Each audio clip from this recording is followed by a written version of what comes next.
সব সময় সুস্থ ভালো থাকার জন্য সকাল বিকাল একটি দোয়া 3 বার পড়বেন। এটা নবীজি সাল্লাল্লাহু আলাইহি সাল্লাম নিজে জানিয়ে দিয়েছেন।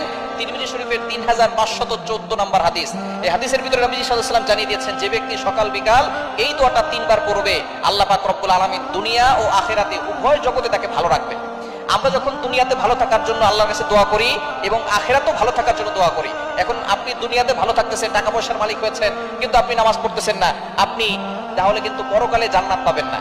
তাহলে দুনিয়াতেও ভালো থাকবে যারা এবং আখিরাতেও ভালো থাকতে চায় যারা, তারা এই দোয়াটার আমল করবেন। আপনি ফজরের নামাজের পরে পড়বেন 3 বার, মাগরিবের পরে পড়বেন 3 বার। অবশ্যই নামাজ পড়বেন, নামাজ ছাড়া কোনো আমলে কাজ হবে না। ফজরের নামাজ যারা পড়ে না তাদের জীবনে কোনোদিন বরকত হয় না।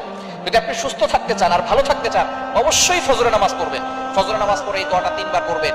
দোয়াটি হচ্ছে আল্লাহুম্মা ইন্নী আসআলুকাল আফিয়াতা ফিদ দুনিয়া ওয়াল আখিরাহ। আল্লাহুম্মা ইন্নী আসআলুকাল আফিয়াতা ফিদ দুনিয়া ওয়াল আখিরাহ। আপনি আল্লাহর কাছে